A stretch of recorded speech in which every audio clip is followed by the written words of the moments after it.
Hey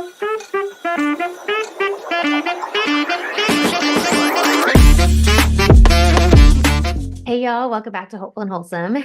I am your host, Hope Pedraza, and I'm bringing a topic to you today that I have been kind of diving into myself. And it's something, honestly, when I start talking about it, it sounds like such just the most simplest thing. Simplest, is that a word? The most simple thing. And kind of like a duh thing. But when I really dive into it, you're going to be like, oh, maybe I'm really not doing that. And I've really been diving into myself and just kind of natural rhythms, right? Natural hormonal rhythms, energy rhythms, just the natural rhythm of life, and kind of bringing in this understanding that life and the way we, and I say we as in we, like the collective, don't operate in a linear fashion as much as society or masculine paradigm wants to tell you that we do. We really don't. And so I'm bringing in this topic today to talk about living kind of in accordance with your body's natural rhythms. So think about this to kind of bring this into kind of something you can relate with. If you've ever felt energy crashes in mid-afternoon, no matter how much coffee you drink, if you ever feel like your body is fighting against your schedule, right? This is kind of what I'm talking about, where you just feel like your body is not in sync with like the time, right? The time in life.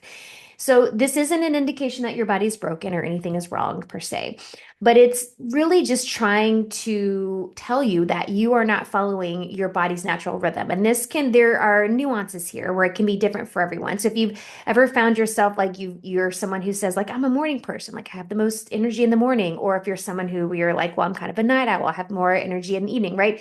This is kind of your natural rhythms. Now, yes, some of this can be environmental. It's kind of like that nature versus nurture thing. So some of this is environmental, but a lot of this it's physiological, it's biological. And when you learn to work with those rhythms, like the natural rhythms of your body instead of against them, you can open this whole new world of energy and focus and balance and just harmony in your body. So today I want to dive into this topic of chronobiology, just like it sounds. This science of these biological rhythms that regulate everything from your sleep to your hormones to your energy, digestion. This is especially relevant for women, which is why I've been diving into kind of all this like cyclical living and rhythms of life, because our hormonal shifts throughout life, right? Our hormones shift throughout the month. We're on this 28-day hormonal cycle, but they also shift throughout life. And we have these very distinct hormonal I was going to say cycles, but I mean, it is a cycle, but these very distinct seasons of our hormones throughout life, right? From our monthly cycles to perimenopause, menopause, right? We have these shifts throughout our life. So this can either amplify the benefits of this aligned rhythms, or it can make the consequences of misalignment even worse, right? Where our body really starts to rebel against these rhythms that we're trying to force our body into when it's really supposed to go in this other rhythm. So chronobiology, let's talk about what that is.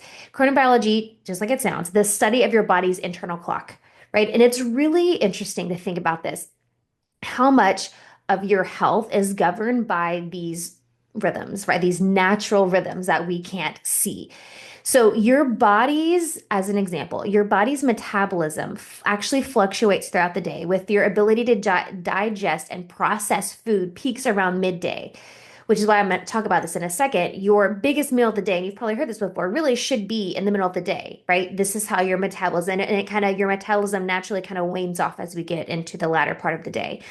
So I know that a lot of people don't always understand these rhythms, or not understand, but the importance. And you might recognize this. So think about if you've ever, this is a really funny example that's just coming into my head, but I've had conversations with my clients about this before. You have a natural poop schedule, right? Maybe you do, maybe you don't.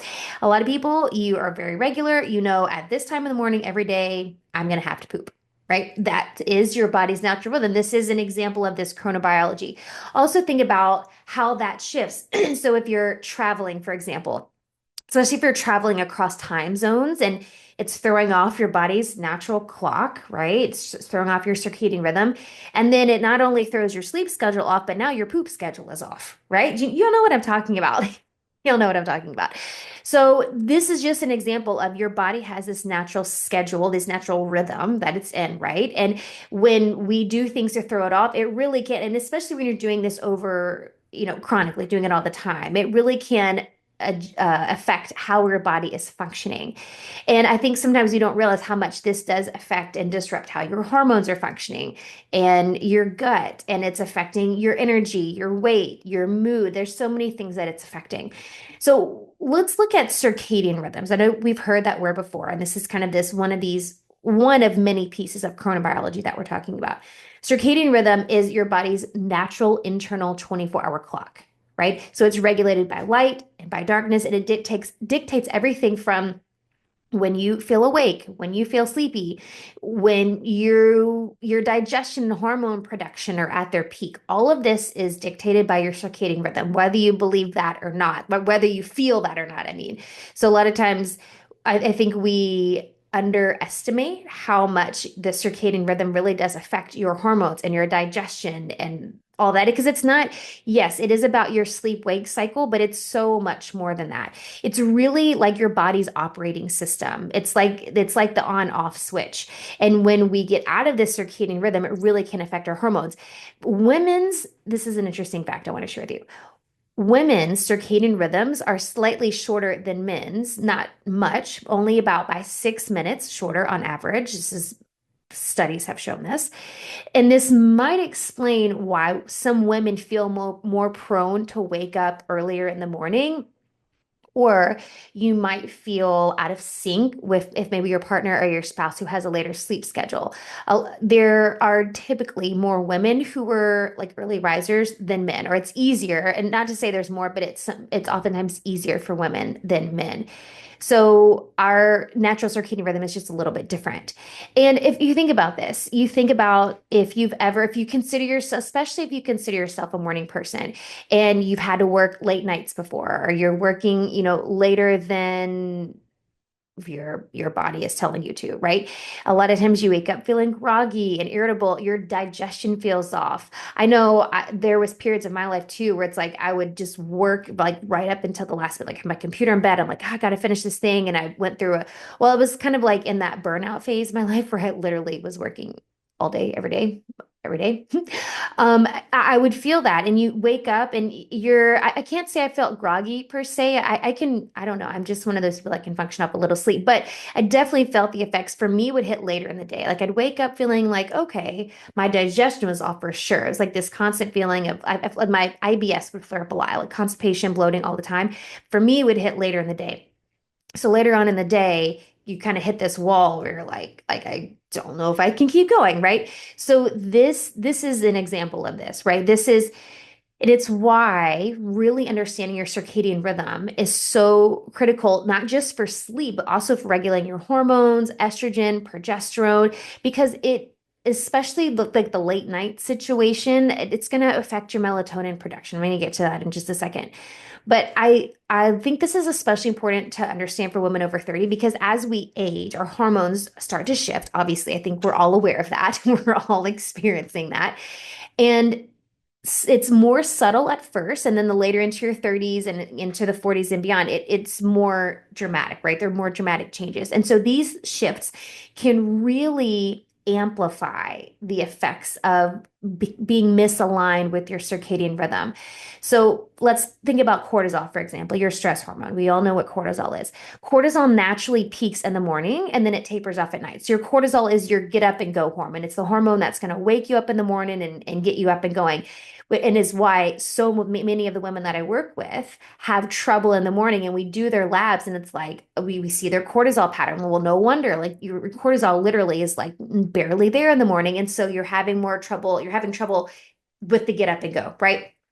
So if you're staying up late or also like eating too late at night, so you're asking your digestive system to work at an hour where it's like, well, I kind of like went to bed, but you're asking me to wake back up and digest your food, right? Your cortisol levels are going to stay elevated, which not only disrupts your sleep because it is the get up and go hormone, it's your wake up hormone, but it can also affect your progesterone production, right? Cortisol is made in the adrenals, progesterone is made there as well. And so it's going to affect a lot of these other hormones. And low progesterone can affect to lead to irregular cycles, anxiety, fertility changes, right? So there's a lot of things that can happen. It's not just about the cortisol. It's kind of this chain reaction of things that happen. And this can happen when we're asking our body to do too much late at night when your melatonin should be rising and your cortisol should be dropping because your cortisol and your melatonin work in opposition, right? And studies are showing that women who consistently disrupt their circadian rhythm, for example, like night shift workers, which it happens. We need workers who work at night, especially if I'm thinking of like, nurses and doctors and ER, like people who like we need people who work this, right? But people who consistently disrupt their circadian rhythms are at higher risk for metabolic issues, heart disease, and even hormonal cancers like breast cancer. And I'm going to tell you this. If you're a shift worker listening, you're like, crap, I've got something for you. So stay tuned. I have some tips for you. But I think about this even, I've had clients before where, they were gaining weight, even though they weren't eating more or exercising less, right? But then figuring out, well, I'm eating super late at night, right? I'm eating really late dinner and it is throwing off your insulin response, which naturally is more sensitive earlier in the day. So it's better to eat earlier in the day, which is why breakfast is really important. And I can't harp on that enough, eating earlier in the day. And when you shift, I'm kind of getting ahead of myself, but when you shift your largest meal to like around midday, around lunchtime, you will start to feel things start to shift in your body, your natural rhythms, your metabolism is going to work in a different way. So how can we work with our body's natural rhythms instead of fighting them? So I want to break down kind of by different parts of the day, morning, midday, evening, and kind of how you can optimize this, your daily rhythm. So let's think about morning. First thing in the morning, preferably sometime before 9 a.m. I recommend getting natural sunlight. Getting natural sunlight in your eyes technically it's within 30 minutes of waking, but I also know sometimes like me, like I wake up super early so I can go to the gym and then be done. Either I have to be at my studio or I have to take a kid to school or whatever. So it may not be within 30 minutes waking up, but getting sunlight in your eyes, in your eyeballs when it's the morning time, right? This resets your circadian clock and really supports healthy cortisol production. So getting natural sunlight in the morning. And this is especially important for women because cortisol, right? Cortisol, we want that cortisol in the morning. Cortisol affects everything from your metabolism to your menstrual cycle. So we want to get that healthy cortisol production in the morning. We want to get it going so that we're setting yourself up for the rest of the day. So getting some sunlight in your eyeballs in the morning, whether that's it's sometimes I do this, I think about this if I'm driving. It's like, let me take my sunglasses off in the morning and try not to squint and get some natural sunlight. So sunlight is going to help reset that circadian rhythm. There's a study published that found that natural light exposure in the morning improves sleep quality, your mood, and your hormonal balance. So there are studies to back this up about getting natural light exposure in the morning. So let's look at midday. Looking at midday around, noonish or so, at the middle of the day. This is the time where you want to eat your biggest meal, which I've said a couple times now. Your digestion is most efficient during the middle of the day because your body's metabolism is naturally more active, right? It's like it's in the middle of the day, it's still revving and going, whereas in the evening it's kind of start to winding down because you should be starting to wind down, right? So for women, eating at this time, their biggest meal of your day can support balanced blood sugar and healthy insulin response, which is key for your hormonal health. It's going to affect a lot of your cortisol and your insulin they work in tandem. And so that's going to help that as well. So if you've ever felt shaky, you get hangry. I'm raising my hand because that's me. It's likely a blood sugar dip, right? And so making sure you're like, especially don't skip it, especially not skimping on lunch or skipping it altogether, but focusing on making that the biggest meal of the day, protein, fiber, healthy fats, all the things to give you energy for the rest of your day and to really optimize your metabolism. So then let's look at the evening. Right, evening. We're looking at like 8 to 10 p.m., right? Using the last couple hours of your day to start winding down. Your body needs to start winding down, so you have to help your body wind down. You've probably hear about, the nighttime routine and whether you're kind of like, whatever. This is why, right? So dimming the lights and, lowering the color on your screen, right? Limiting your exposure to blue light at night. All of this is helping your brain signal to your brain that it's time to slow down, it's time to turn off, and it's time to produce melatonin. Remember, we want cortisol down, we want melatonin up for a good sleep-wake cycle. So for women, this is crucial because poor sleep can lead to higher levels of ghrelin. Ghrelin is the hunger hormone. It's the hormone that tells you that you're hungry, and lower levels of leptin, which is the hormone that signals that you're full. So that hunger, fullness, those hormones are going to be off, which is why a lot of times you might crave carbs after a bad night's sleep, right? It's affecting those hunger hormones and full hormones. So we really want to focus on, and I know I said this in an interview, I guess it was last week. Like this is not, I feel like this is not the sexy stuff we want to talk about. Like make a bedtime routine and a nighttime routine and blah blah blah. We hear it all the time. But I really think we underestimate how much this really does affect our hormones. And I know we want the, tell me what supplement to take and tell me how to boost my progesterone and all these things. But it sometimes it is these simple things. That's why I said at the beginning of this episode, this is like the simplest thing where I'm talking about it and you're like, why are you even talking about this? But we really underestimate it, I think undervalue the power that this can have over how your hormones are actually functioning, especially as we age. Like this is something we have to really be intentional about as we age.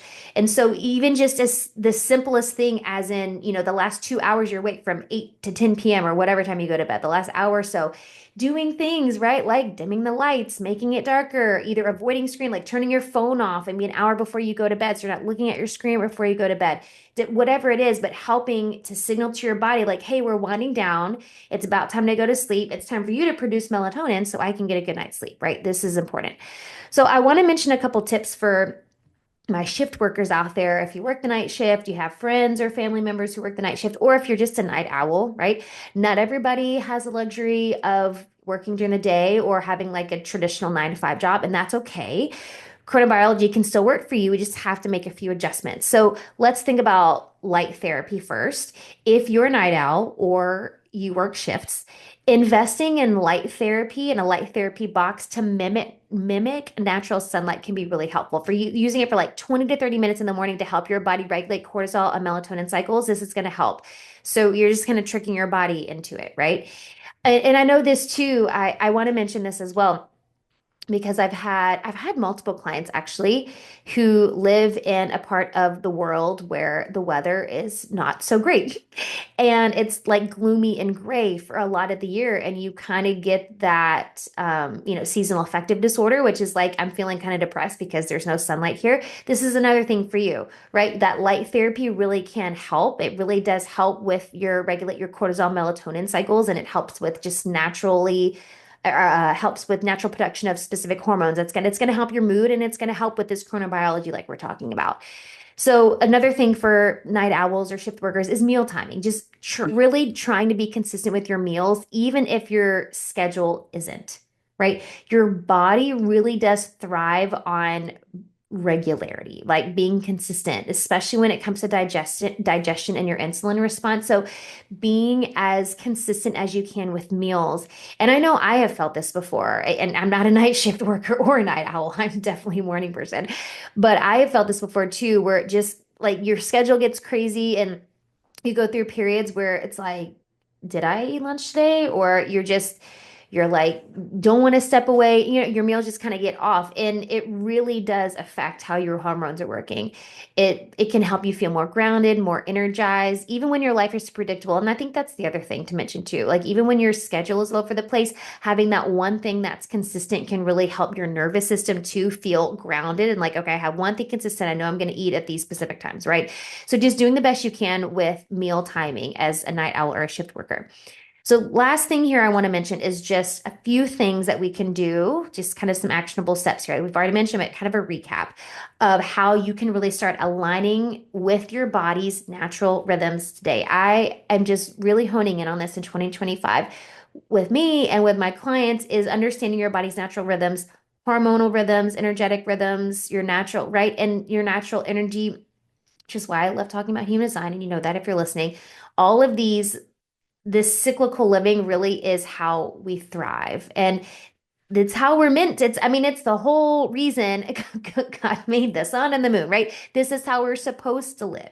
So let's talk about this. Let's kind of recapping here. First of all, I feel like I'm telling you this stuff and it's like I'm telling a child, like, you need to go to bed on time, but really, sometimes you need to parent yourself. I'm just saying, sometimes you need to parent yourself. Set a consistent sleep and wake time. Set a consistent time, even on the weekends. And I know sometimes it'd be hard, you want to stay up late or whatever. And every now and then your body can handle, when we're doing that consistently, staying up late, like every night on the weekend, it really will catch up to you. Your body craves routine. Consistent sleep is going to help regulate cortisol, melatonin, your hunger hormones. I talked about how cortisol is also going to affect your progesterone. It all works together. So having that consistent sleep and wake time is going to be really crucial. And next, tracking your energy patterns. So keeping a journal can be helpful, but looking at when do you feel most energetic and when do you crash, right? When do you feel like you have more energy? And applying that to your schedule, it's going to really help you be able to optimize your schedule because you can identify, where do I have more energy? Am I a morning person, but I'm trying to do all of my work, later in the afternoon? Like, well, change it, shift it, right? As best you can. Am I trying to make myself work out after work, but I really don't have the energy? Can you shift it so you can work out in the morning, right? Track your energy patterns and see where you're trying to make yourself do something within a certain time, at a certain time when your body's like, I actually really hate this, right? Let's make it better for your body. And then starting your day with sunlight, which I already mentioned. Even just 10 minutes of sunlight in the morning can boost your energy, improve your sleep at night, help with optimizing hormone production, and front load your meals during the day. So shift your largest meal to lunchtime and then try to have 2 to 3 hours before bed, like trying to eat 2 to 3 hours before bed. So trying to have a few hours for your body to digest dinner, your last meal of the day before going to bed. Now, again, I know sometimes it's going to happen that way where you're busy, busy, busy, going, going, going. You've got kids stuff, meetings, this, that, the other, and it's like, well, I didn't eat till 8 o'clock tonight. That it's going to happen. But doing the majority of the time, having that buffer between when you eat dinner, when you go to bed is going to help. And then the last thing I want to say is optimize your lighting at night. So turning, like dimming the lights, maybe you're turning lamps off, but setting this kind of warm, cozy, dark environment at night is really going to help tell your body, and that really does help with that melatonin production, and it turns that on. Blue light blocking glasses, turning using that setting on your phone. I guess all phones have this now, right? Where you can make it the night light, whatever that's called. All of that can be helpful. And all of that really is just a signal to your brain to start producing that melatonin to help with that sleep wake cycle. So I know this sounds super basic. Everything I talked about, you're like, yeah, know that. But let's start implementing it, because I think that's the other thing too. A lot of things we talk about with living with your natural rhythms and even like biohacking things we talk about. It's like, well, yeah, I know that, but a lot of times it, and it's just about implementing it. And so if you can just take even just those last 5 things that I talked about, just start honing in on those and being intentional about them, it really can shift your hormones. And if you're on your own hormonal journey, this could be where you start. Right? It doesn't have to be anything major. It can literally be like, okay, let me optimize this chronobiology. Let me optimize my circadian rhythm and see how my hormones shift naturally by just going back to really honing in on our body's natural biological rhythms. They're there for a reason. And with our hustle bustle culture and go, go, go and Western society, we get away from that, right? We get away from being in touch with nature. We get in away from getting in touch with our natural rhythms. So let's get back to that. I really, really think that this simple concept can really be the thing that can align you with the health that you're looking for, align you with the balance and the flow in your body that you're looking for. It's so simple, but let's just be more intentional about it. So I'd love to know your thoughts and how you feel about really focusing on this chronobiology and focusing on how this can help optimize your hormones. Let me know what you try out for yourself, how it's working, and I'll see you next time.